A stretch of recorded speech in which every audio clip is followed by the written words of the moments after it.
ऐ लोगों, मुझे छोड़ करके मेरे नबी को सूली पर चढ़ा दो, तो ऐ खुबैब हम गौर कर सकते हैं, हम विचार कर सकते हैं कि तुम्हें छोड़ दें। मेरे प्यारे साथियों, खुबैब इब्ने अदी को मालूम है थोड़ी देर में मुझे सूली पे चढ़ा दिया जाएगा, मेरी तिक्का बोटी कर दी जाएगी, मेरे बदन के टुकड़े टुकड़े कर दिए जाएंगे। ऐसे मौके पर खुबैब को ऑफर दिया जा रहा है, तुझे कुछ नहीं करना है, बस जबान से ये कहना है मेरी जगह मेरे नबी होते तो हम तुम्हें छोड़ सकते हैं, तो तुम बताओ तुम्हारी क्या राय है।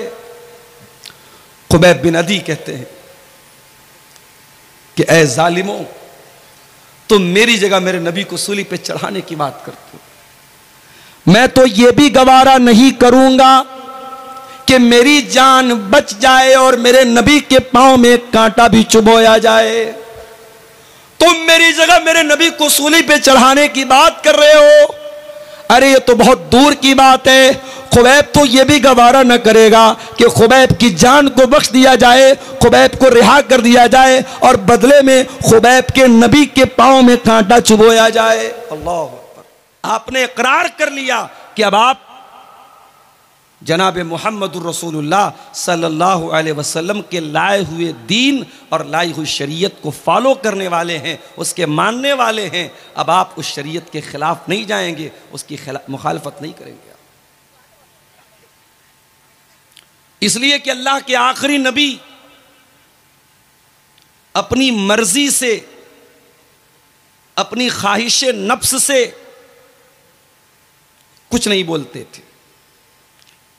यहां तक कि अल्लाह के नबी अगर गुस्से में भी कोई बात बोलते थे तो उस बात में भी अल्लाह का कोई हुक्म होता था, आप अपनी मर्जी से नहीं बोलते थे। वमा यंतिकु अनिल हवा इन हुवा इल्ला वह्युन यूहा। ओ लोगों, मेरा नबी अपनी मर्जी से, अपनी जबान से कुछ नहीं निकालता। उनकी जुबान से निकलने वाला हर लफ्ज हक होता है, हर बात सच्ची होती है। वो अल्लाह का पैगाम अपनी जबान से निकालते हैं। दुनिया में एक फिरका है जो कहता है कि साहब हम कुरान को मानते, हदीस को नहीं मानते। क्यों? कहते हैं कुरान ऑथेंटिक है, हदीस ऑथेंटिक नहीं है। क्यों भाई? कहते हैं नबी के दौर में कुरान तो लिखा गया, हदीस लिखी नहीं गई। गलत है ये बात। नबी के दौर में कुरान भी लिखा गया, नबी के दौर में हदीस भी लिखी गई। हजरत अब्दुल्लाह बिन अम्र बिन आस कहते हैं, मैं अल्लाह के रसूल की हर बात को लिख लेता था। मुझे लोगों ने मना किया कि तुम हर बात को मत लिखा करो। अल्लाह के प्यारे नबी बशर हैं, इंसान हैं। हो सकता है कभी गुस्से की हालत में आपके मुंह से कोई नाजेबा बात निकल जाए, कोई ऐसी बात निकल जाए जो मुनासिब ना हो, इसलिए तुम नबी की हर बात को मत लिखा करो। हजरत अब्दुल्ला कहते मैंने लिखना बंद कर दिया। फिर मैंने ये बात जनाब मुहम्मदुर रसूलुल्लाह सल्लल्लाहु अलैहि वसल्लम को बताई कि अल्लाह के नबी, मैं आपकी हर बात को लिखता था, लोगों ने मुझे मना किया, अब मैं नहीं लिखता हूं। अल्लाह के प्यारे नबी ने क्या फरमाया? तिरमिजी की सही रिवायत है, आपने फरमाया उक्तुब वल्लज़ी नफ्सु मुहम्मदिन बियदिही मा यखरुजु मिन्हु इल्ला हक़्क़ुन। आपने फरमाया अब्दुल्ला, मेरी हर बात को तुम लिख लिया करो, उस अल्लाह की कसम जिसके हाथ में मोहम्मद की जान है। ऐ अब्दुल्ला, मोहम्मद की ज़बान से जो भी निकलता है वो बरहक होता है, वो सच होता है, वो सत्य होता है, वो अल्लाह की तरफ से होता है। मोहम्मद गुस्से में भी अपनी मर्जी से कुछ नहीं बोलते। ये मकाम है जनाब मोहम्मद रसूलुल्लाह का। गुस्से में भी आप अपने मन से कुछ नहीं बोलते।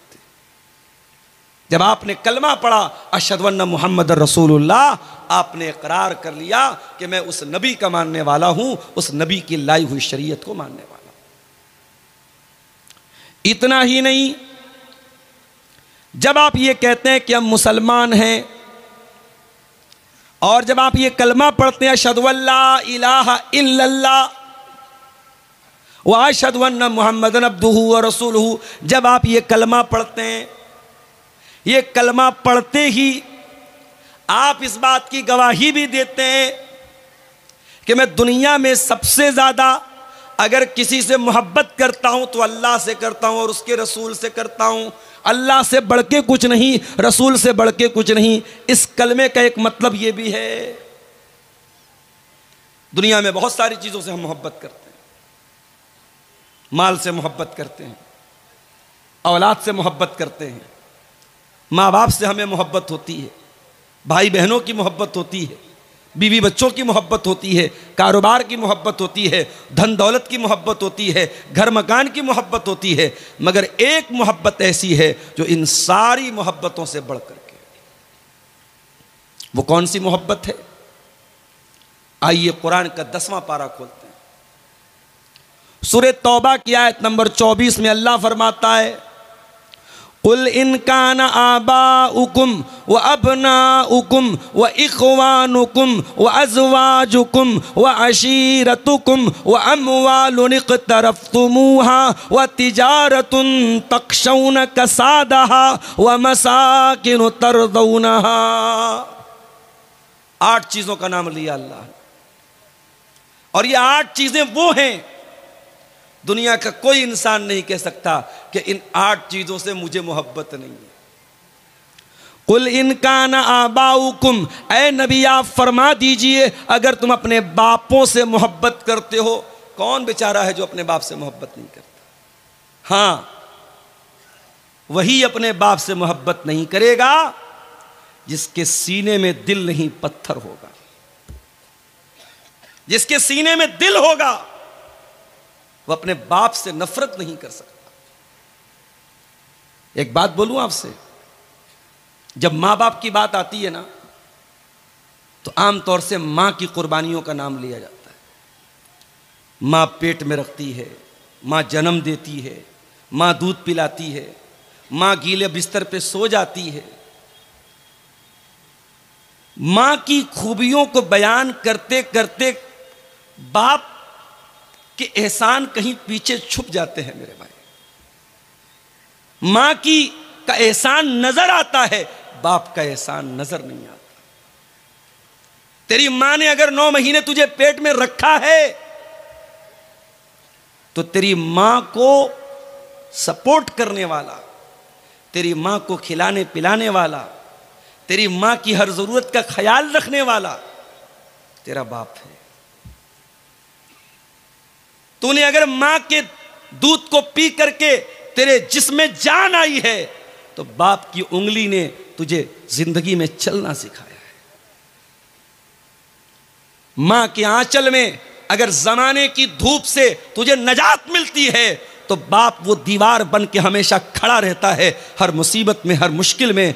मैंने देखा है बेटे पर मुसीबतें आती हैं, कितने बापों को मैंने देखा है जिंदगी भर की गाड़ी कमाई खर्च कर देते हैं अपने बेटे को बचाने के लिए।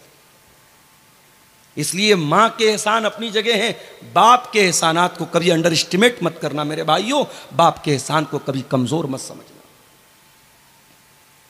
कुल इनकान आबाउकुम, ऐ नबी आप कह दीजिए अगर अपने बाप से मोहब्बत करते हो, व अबनाउकुम, और अगर अपनी औलाद से मोहब्बत करते हो। औलाद से कौन मोहब्बत नहीं करता? औलाद नाफरमान है, औलाद बदतमीज है, औलाद बात नहीं मानती है, औलाद गलत काम करती है, तब भी माँ बाप रातों में उठ के जब दुआ के लिए हाथ उठाते हैं ना, तो उसी औलाद की भलाई के लिए हाथ उठाते हैं। ये अल्लाह ताला ने ये मोहब्बत दिल में डाली है। इस मोहब्बत पर इंसान का बस नहीं है, इस मोहब्बत पर इंसान का कंट्रोल नहीं है। हर बाप अपनी औलाद से मोहब्बत करता है, हर मां अपनी औलाद से मोहब्बत करती है।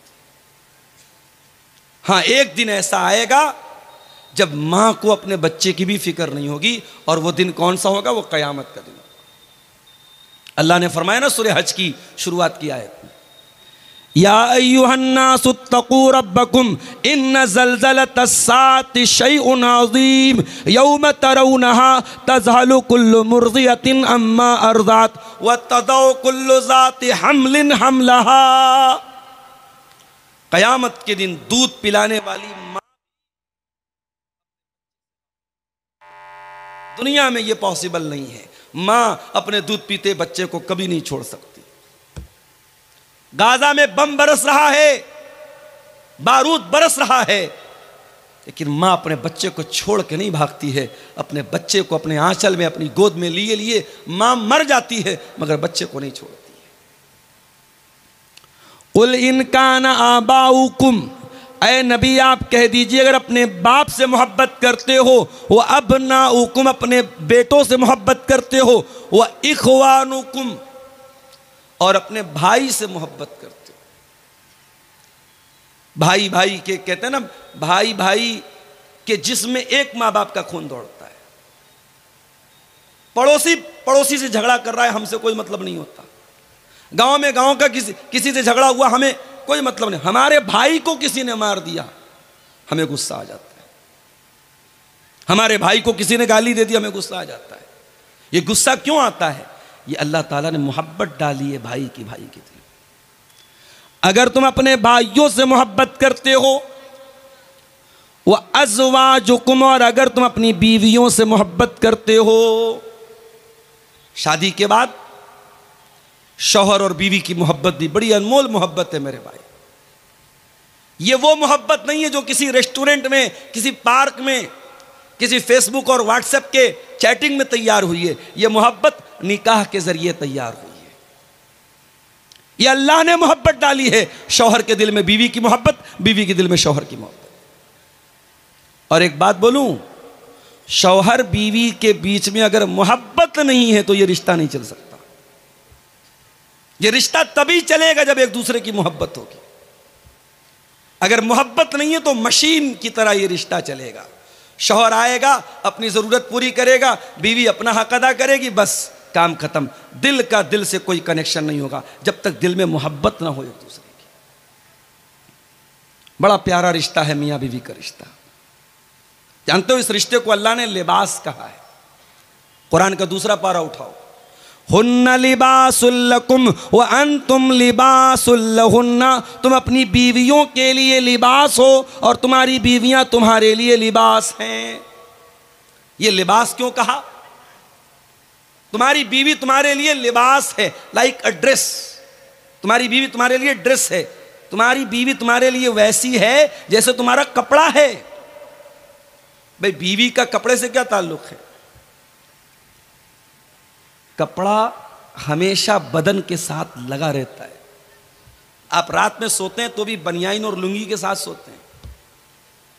बीवी शौहर के लिए लिबास है, शौहर बीवी के लिए लिबास है। दोनों एक दूसरे के साथ अटैच्ड हैं, एक दूसरे से संबंधित हैं, एक दूसरे से बंधे हुए हैं। दोनों अलग नहीं हो सकते। मैं अभी तकरीर करने के पहले कपड़ा चेंज करना था। मैंने डॉक्टर साहब से कहा थोड़ा कोई कमरा दे दीजिए, मैं कपड़ा चेंज करूं। आदमी भी कपड़ा चेंज करता है तो अकेले में चेंज करता है, और औरत तो करती है। हम किसी के सामने बगैर कपड़े के रहना पसंद नहीं करते। कपड़ा हमारी इज्जत पर पर्दा डालता है। कपड़ा हमारे ऐब पर पर्दा डालता है। कुरान क्या कह रहा है? हुन्ना लिबासुल लकुम व अंतुम लिबासुल लहुन्ना। तुम्हारी बीवियां तुम्हारे लिए लिबास हैं, वो तुम्हारे ऐब के ऊपर पर्दा डालती हैं और तुम अपनी बीवियों के ऐब पर पर्दा डालते हो। अगर शौहर बीवी के ऐब पर पर्दा न डाले और बीवी शौहर के ऐब पर पर्दा न डाले तो मियाँ बीवी होने का कोई मतलब नहीं। जो बीवी शौहर की बुराई करे, जो शौहर बीवी की बुराई करे, बीवी शौहर की गीबत करे, शौहर बीवी की गीबत करे, तो समझो वो एक दूसरे के लिबास नहीं है। लिबास तो पर्दा डालता है, लिबास तो एक दूसरे के ऐब को छुपाता है। अच्छा, लिबास का एक मकसद और भी है। मैं तकरीर करने के लिए आता हूं, सदरी पहनता हूं। बहुत सारे उलमा शेरवानी पहनते हैं। बांग्लादेश के या बंगाल के अक्सर उलमा जो आते हैं, मैं देखता हूं लंबा वाला जुब्बा पहनते हैं। क्यों पहनते हैं भाई? हर आदमी की अपनी एक चॉइस है, और इस्लाम ने इसीलिए लिबास में कोई लिमिटेशन नहीं रखी, कोई पाबंदी नहीं रखी कि आप कुर्ता ही पहनो, आप जुब्बा ही पहनो, आप पैंट शर्ट ही पहनो। इस्लाम ने कुछ कंडीशन बताई। मर्द का कपड़ा टखने के नीचे नहीं होना चाहिए, औरत का कपड़ा टखने के ऊपर नहीं होना चाहिए, मर्द और औरत दोनों का कपड़ा इतना ट्रांसपेरेंट नहीं होना चाहिए कि बदन नजर आए, इतना टाइट नहीं होना चाहिए कि बदन के जो पार्ट्स ऑफ बॉडी हैं, जो शरीर के अंग हैं, वो नजर आए। तो शराइत बताई हैं, लेकिन इस्लाम ने किसी लिबास की पाबंदी नहीं की है कि यही लिबास आपको पहनना है। हमारे मऊ में, बनारस में लुंगी चलती है। मऊ के कितने उलमा मद्रास गए, हैदराबाद गए, दुनिया के कोने कोने में वही लुंगी पहन के चले गए। उनका लिबास है, उनकी ड्रेस है। तो लिबास हमारी पहचान होती है। अल्लाह फरमा रहा हुन्ना लिबासुल लकुम, तुम्हारी बीवियां तुम्हारा लिबास हैं। जिस तरीके से तुम कपड़ा पहन करके अपने आप को सजाते हो, संवारते हो, तुम कपड़ा पहन करके अपने आप को सुंदर बनाते हो, अपने आप को अट्रैक्टिव बनाते हो, अपने आप को आकर्षक बनाते हो। तुम्हारी बीवियां भी तुम्हारी जिंदगी को आकर्षक बनाती हैं, तुम्हारी जिंदगी को सुंदर बनाती हैं, और तुम उनकी जिंदगी को सुंदर बनाते हो। जिंदगी की खूबसूरती है ये रिश्ता। इसलिए अल्लाह कह रहा है, अगर तुम अपनी बीवी से मोहब्बत करते हो, बाप हो गया, औलाद हो गई, भाई हो गया, बीवी हो गई। उसके बाद फरमाया वाशीरतुकुम, और अगर तुम अपने खानदान से, अपनी बिरादरी से, अपने कबीले से मोहब्बत करते हो। आपके यहाँ शेरशाबादी बिरादरी है, बहुत अच्छा मुझे लगता है जब मैं ये देखता हूँ। एक इत्तेहाद है। अभी किसी नेता के बारे में मैंने सुना कि उन्होंने शेरशाबादी बिरादरी के बारे में कुछ उल्टा सीधा बोला। सारी एसोसिएशन, जो शेरशाबादी एसोसिएशन है, वो खड़ी हो गई कि नहीं साहब, गलत बोला गया। होना चाहिए अपनी कौम के लिए, अपनी बिरादरी के लिए ये यूनिटी होनी चाहिए। झारखंड के इलाकों में जाता हूं, पाकुड़, साहेबगंज, गोड्डा का इलाका, एक तरफ से पूरे अंसारियों का इलाका है, अंसारी कौम है वहां पे। बंगाल में आप चले जाएं, वहां बहुत सारे लोग अपने नाम के साथ शेख लिखते हैं, शेख लोगों का इलाका है। तो बिरादरी का होना कोई खराब बात तो नहीं है। खराब बात क्या है? इंसान अपनी बिरादरी पर फख्र करे और दूसरी बिरादरी को हकीर समझे। अल्लाह ने फरमाया वाशीरतुकुम, अगर तुम्हें अपनी बिरादरी के ऊपर, अपने खानदान के ऊपर अगर तुम्हें मोहब्बत, तुम उससे मोहब्बत करते हो तो कोई मसला नहीं, कोई प्रॉब्लम नहीं है, कर सकते हो। खानदान और बिरादरी की मोहब्बत नेचुरल है। उसके बाद फरमाया व अमवालुन इक़्तरफ़्तुमूहा,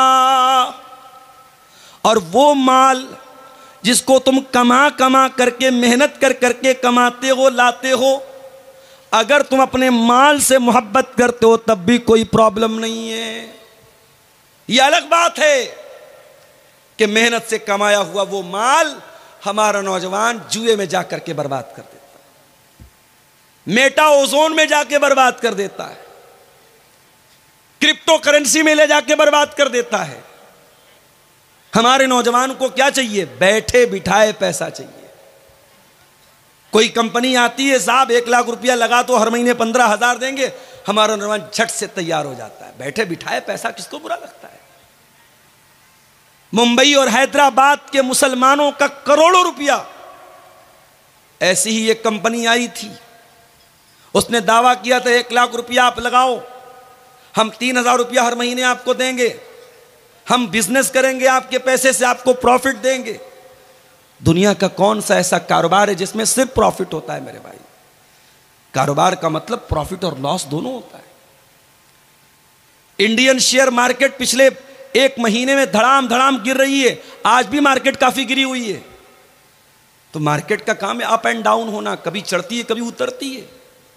कंपनी ने दावा किया कि नहीं साहब, आप हमारे यहाँ 1 लाख रुपया लगाओ, कभी 3,000 मिलेगा, कभी 3,100 मिलेगा, कभी 2,900 मिलेगा, एक नियर अबाउट आपको 3,000 रुपया मिलेगा। अब जिसके पास 10 लाख रुपया था उसने सोचा यार 10 लाख लगा दो, 30,000 रुपया महीना मिलेगा। मुंबई के अंदर लोगों ने फ्लैट बेच दिया अपना, 50 लाख का फ्लैट था, बेच दिया कि 50 लाख लगाऊंगा, हर महीने 1.5 लाख रुपया मिलेगा, क्या बुरा है। मकान बेच दिया, फ्लैट बेच दिया, किराए पे रहने लगे। कंपनी सारे लोगों का पैसा लेके भाग गई, आज सब बेचारे रो रहे हैं। तो मेरे भाइयों, ये पैसा जो आप मेहनत से कमाते हैं, अपने नौजवानों से कहना चाहूंगा, इसको जुए में बर्बाद मत करना। ये मेटा ओजोन ये क्रिप्टो करेंसी और ये शेयर मार्केट की बहुत सारी नाजायज शक्लें, शेयर मार्केट की सारी शक्लें नाजायज नहीं हैं, उसकी बहुत सारी शक्लें जायज़ भी हैं, उसको बैठ करके डिस्कस किया जा सकता है, लेकिन बहुत सारी शक्लें शेयर मार्केट की नाजायज़ हैं। तो शेयर मार्केट हो गई, क्रिप्टो मार्केट हो गई, इसी तरीके से आजकल ये जो है कमोडिटी मार्केट चल रही है, सोने और चांदी का कारोबार हो रहा है। इन तमाम चीज़ों में जो एक ये गारंटीड मुनाफा है और ये है कि साहब हम पैसा लगा के करोड़पति बन जाएंगे, 100 रुपया लगा के 1000 कमा लेंगे, ये जुआ है, इसमें अपने पैसे को बर्बाद मत करो मेरे भाई। कुरान कह रहा है वह अमवालुन इक़्तरफ़्तुमूहा, अगर अपने माल से तुम मोहब्बत करते हो, जिस माल को तुम मेहनत से कमा कमा करके इकट्ठा करते हो। कोई इंसान अगर ये बोले साहब हमको माल से मोहब्बत नहीं है, झूठ बोल रहा है, वो झूठा है, मक्कार है। माल से मोहब्बत तो नेचुरल चीज है मेरे भाई। अब ये अलग बात है, किसी को माल से इतनी मोहब्बत होती है कि माल कमाने के चक्कर में हलाल हराम की परवाह भी नहीं करता, माल से इतनी मोहब्बत होती है ज़कात नहीं निकालता, दान नहीं करता, चंदा नहीं करता। करोड़ों की हैसियत है, मोहल्ले में मदरसे का चंदा हो रहा है, मस्जिद का चंदा हो रहा है, ये 10,000 दे सकता है, ये 1 लाख दे सकता है, ये चंदा देता है 500 रुपया, इसके पास पैसा तो है, दिल नहीं है। तो किसी के दिल में माल की ज़्यादा मोहब्बत है, किसी के दिल में कम मोहब्बत है, मगर माल से मोहब्बत सबको है। उसके बाद फरमाया व तिजारतुन तख्शौन कसादहा, और ए ईमान वालों, अगर तुम अपने बिजनेस से, अपने कारोबार से, अपने व्यापार से, अपने धंधे से, अपनी दुकान से मोहब्बत करते हो, जिस कारोबार के बारे में तुम्हें यह डर होता है कि कहीं घाटा ना हो जाए, हर कारोबारी को यही डर रहता है घाटा ना हो जाए, तो ये 7 चीज हो गई। और 8वीं चीज व मसाकिनु तरदौनहा, और ऐ मुसलमानों, अगर तुमको अपने घर बार से मोहब्बत है, अपने मकान से मोहब्बत है, अपनी बिल्डिंग से मोहब्बत है, माँ बाप से मोहब्बत, औलाद से मोहब्बत, भाई से मोहब्बत, बीवी से मोहब्बत, ख़ानदान से मोहब्बत, माल से मोहब्बत, तिजारत से मोहब्बत, घर बार से मोहब्बत, अल्लाह ने 8 चीज़ों का नाम लिया। और 8 चीज़ों का नाम लेने के बाद अल्लाह क्या कहता है, ज़रा गौर कीजिएगा। अहब्ब इलैकुम मिनल्लाहि व रसूलिही व जिहादिन फी सबीलिही, अगर इन 8 चीज़ों की मोहब्बत तुम्हारे दिल में अल्लाह से ज़्यादा हो जाए, रसूल से ज़्यादा हो जाए और अल्लाह की राह में जिहाद से ज़्यादा हो जाए, फतरब्बसू, तो तुम अल्लाह के अज़ाब का इंतज़ार करो, हत्ता यअतियल्लाहु बिअम्री, अल्लाह ताला अपने अज़ाब को सामने लाएगा। पता ये चला आप मोमिन हैं, आप मुसलमान हैं, आपके दिल में सबसे ज्यादा मोहब्बत किसकी होनी चाहिए, अल्लाह की और उसके रसूल की होनी चाहिए। दुनिया की सारी मोहब्बतें इन 2 मोहब्बतों पर कुर्बान है मेरे भाई। अब मैं अपने तकरीर के असल टॉपिक की तरफ आ रहा हूं। हमें अपने रसूल से मोहब्बत तो करनी है, सवाल ये पैदा होता है कितनी मोहब्बत करनी है। कुरान करीम जवाब देता है अन्नबिय्यु औला बिल मोमिनीन मिन अनफुसिहिम, के नबी मोमिन, नबी से ईमान वाले अपनी जान से ज़्यादा प्यार करते हैं, ईमान वाले नबी से अपनी जान से ज़्यादा मोहब्बत करते हैं, जान से बढ़ के अपने नबी से प्यार होना चाहिए। अब आप कहेंगे मौलवी साहब ये कैसे पॉसिबल है, जान से बढ़ के कोई कैसे प्यार कर सकता है। आइए मैं आपको एग्जाम्पल देता हूँ। हजरत खुबैब इब्न अदी को देखो, इनको मक्का वालों ने अरेस्ट कर लिया, गिरफ्तार कर लिया, इनको सूली पे चढ़ाने की तैयारी हो गई है। मक्का वालों ने कहा खुबैब कोई आखिरी ख्वाहिश, कोई अंतिम इच्छा अगर हो तो बता दो। कहा कि मैं 2 रकात नमाज पढ़ना चाहता हूं। कहा ठीक है 2 रकात नमाज पढ़ लो तुम। और आज भी दुनिया में तकरीबन हर कंट्री में, हर देश में फांसी देने से पहले और सजाए मौत देने से पहले मरने वाले की अंतिम इच्छा पूछी जाती है, और अगर पूरी करने लायक होती है तो पूरी भी करवाई जाती है। खुबैब इब्न अदी ने कहा मैं 2 रकात नमाज पढ़ना चाहता हूं। कहा ठीक है पढ़ लो। हजरत खुबैब इब्न अदी ने हल्की 2 रकात नमाज पढ़ी, सलाम फेरा, कहा है मक्का वालों, अगर इस बात का डर न होता कि कहीं तुम ये न समझने लगो मैंने मौत के डर से नमाज को लंबा किया है तो मैं थोड़ी और लंबी नमाज पढ़ता। कहा है खुबैब एक बात बताओ, क्या तुम ये तसव्वुर कर सकते हो कि हम तुम्हें छोड़ दें और तुम्हारी जगह तुम्हारे नबी को सूली चढ़ा दें? नऊजुबिल्लाह। अगर तुम ऐसी बात अपने मुंह से निकाल दो कि ऐ लोगों मुझे छोड़ करके मेरे नबी को सूली पर चढ़ा दो, तो ऐ खुबैब हम गौर कर सकते हैं, हम विचार कर सकते हैं कि तुम्हें छोड़ दें। मेरे प्यारे साथियों, खुबैब इब्न अदी को मालूम है थोड़ी देर में मुझे सूली पे चढ़ा दिया जाएगा, मेरी तिक्का बोटी कर दी जाएगी, मेरे बदन के टुकड़े टुकड़े कर दिए जाएंगे। ऐसे मौके पर खुबैब को ऑफर दिया जा रहा है, तुझे कुछ नहीं करना है, बस जबान से ये कहना है मेरी जगह मेरे नबी होते तो हम तुम्हें छोड़ सकते हैं, तो तुम बताओ तुम्हारी क्या राय है? खुबैब बिन अदी कहते हैं कि ऐ जालिमों, तुम मेरी जगह मेरे नबी को सूली पे चढ़ाने की बात करते हो, मैं तो ये भी गवारा नहीं करूंगा कि मेरी जान बच जाए और मेरे नबी के पांव में कांटा भी चुभोया जाए। तुम मेरी जगह मेरे नबी को सूली पे चढ़ाने की बात कर रहे हो? अरे ये तो बहुत दूर की बात है। खुबैब तो ये भी गवारा न करेगा कि खुबैब की जान को बख्श दिया जाए, खुबैब को रिहा कर दिया जाए और बदले में खुबैब के नबी के पांव में कांटा चुभोया जाए। अल्लाह अकबर।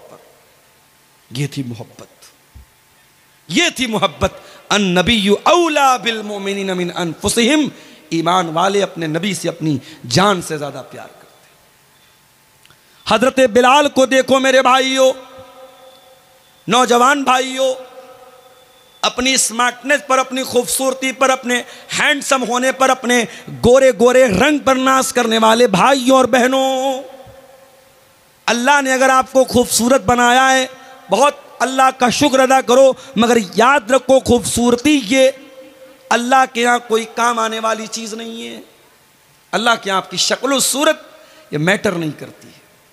अल्लाह के यहाँ आपका अमल मैटर करता है, आपका कैरेक्टर मैटर करता है, आपका अकीदा मैटर करता है। बड़े स्मार्ट है, बड़े हैंडसम है, दुनिया में कोई देखता है बड़ी तारीफ करता है, यार ये बंदा बड़ा खूबसूरत लगता है, ये लड़की बड़ी खूबसूरत है।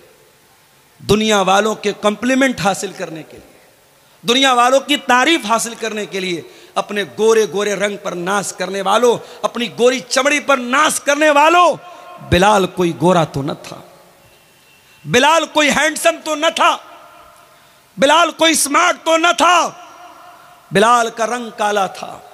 बिलाल हबशा के गुलाम थे, उनका मालिक उमैया बिन खल्फ उनको अरब की तपती हुई रेत पर लिटाता था और कहता था, ए बिलाल हम तुम्हें छोड़ देंगे, बस एक बार तुम ये कह दो, इस्लाम का इनकार कर दो और मोहम्मद के दीन का इनकार कर दो और हमारे 360 बुतों की इबादत का इकरार कर लो, ऐ बिलाल हम तुम्हें छोड़ देंगे। ऐ बिलाल तेरे ईमान का क्या कहना, तेरी इस्तिकामत का क्या कहना, तेरे दिल में रसूल की मोहब्बत का क्या कहना। बिलाल उस तपती हुई रेत पर लेटे हुए हैं, सीने पर गर्म पत्थर रखा हुआ है, बिलाल की सीने की चर्बी अरब की तपती हुई रेत में पिघल रही है, मगर बिलाल की ज़बान से क्या निकलता है, अहद अहद अहद, नहीं नहीं, ऐ उमैया बिन खल्फ तू कान खोल करके सुन ले, मैं एक अल्लाह की तौहीद पर ईमान ला चुका हूँ, अब तौहीद से कॉम्प्रोमाइज़ करने वाला नहीं हूँ, अब तौहीद से समझौता करने वाला नहीं हूँ। तौहीद से बढ़ के कुछ नहीं है मेरे भाई, मिनिस्टर का ओहदा भी नहीं है, गांव का प्रधानी तो छोड़ दो, विधायक की विधायकी तो छोड़ दो, सांसद की सांसदी तो छोड़ दो, मिनिस्टर की मिनिस्ट्री और बादशाह की बादशाहत, ये तौहीद से बढ़ के नहीं है मेरे भाई। उत्तर प्रदेश की एक लीडर के बारे में मैंने बोला और कटिहार के इन यूट्यूबर्स ने उसका फोटो लगा करके डाल दिया, हमारे कुछ साथियों ने हम पर एतराज कर दिया, आपको क्या हक पहुंचता है, हमारी कौम की एक लीडर है, एक लड़की है, बहुत अच्छी लड़की है, हमेशा दुपट्टा अपने सर पे रखती है और परंपरा के साथ रहती है, इज्जत के साथ रहती है। अगर वो किसी इबादत खाने में चली गई और उसने 2-4 उनकी इबादत में हिस्सा ले लिया तो आपको क्या अधिकार पहुंचता है कि आप तकरीर में उस पर एतराज़ करें? मैंने कहा पहली बात तो मैंने नाम नहीं लिया था, मैंने नाम नहीं लिया था, ये यूट्यूबर्स की हरकत है। नाम न लो, ये फोटो चिपका देंगे, तकरीर कुछ रहेगी, ये उस पर थंबनेल लगाएंगे, मियाँ बीवी शादी के बाद कैसे मिलें, एक गंदी सी तस्वीर लगा देंगे और मियाँ बीवी कैसे मिलें। अब हमारा नौजवान उत्सुकतावश और उसमें ये देखने के लिए कि मौलाना ने क्या बयान किया है, जब उसको सुनेगा तो कहेगा खोदा पहाड़ निकली चूहिया।